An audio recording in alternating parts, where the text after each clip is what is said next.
is what did you see when you were creating Cypress that was so important?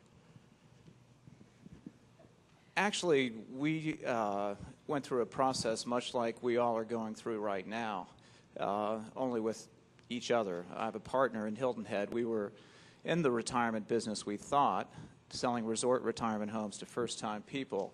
And as we saw them aging, maybe from 55 to 65 to 70, they never came out and said no late fees, but we sensed that that's what they were saying in terms of the types of services and needs that they wanted.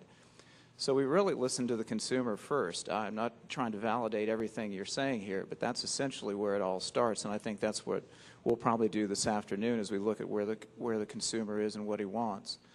And we didn't want to change the paradigm too dramatically because consumers don't change paradigms too dramatically.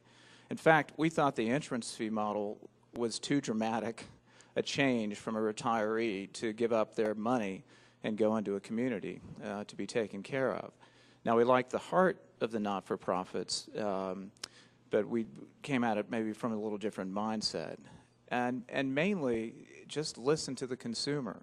We wanted to keep the same type of lifestyle because they wanted to keep the same type of lifestyle. We wanted to put the emphasis on hospitality because they wanted to put the emphasis on hospitality.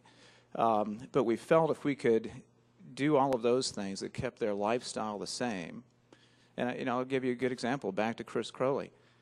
How can we get him in one of our communities? It's going to be maybe when he hits the waterfall, and then he'll save it. But he probably is not going to do it before then. So what we need to do is create a community that Chris lives in now, a little bit what we call sequential seduction, so he doesn't think he's in any type of community that he doesn't want to live in.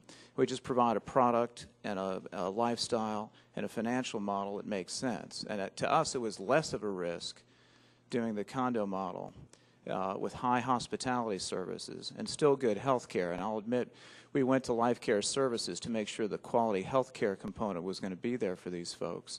But we just tried to follow the direction that the consumer led us in terms of what they wanted.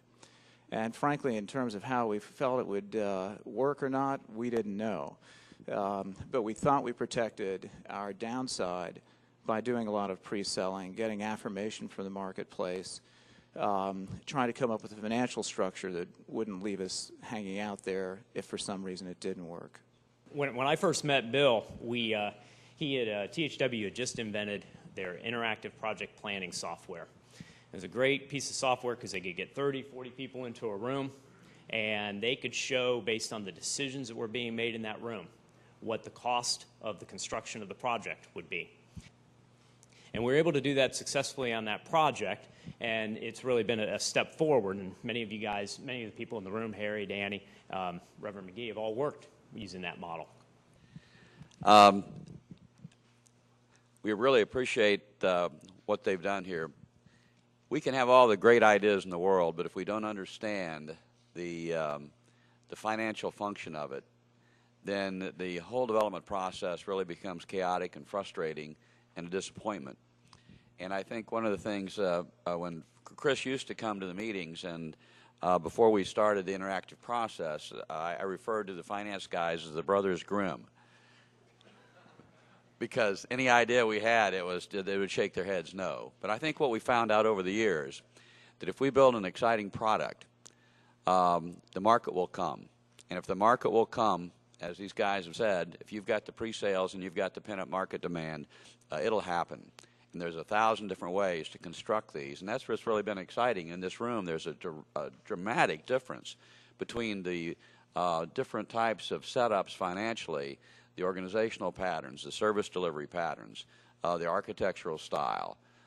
So there really is a lot of room for innovation and personality, simply as long as the bottom line is being met.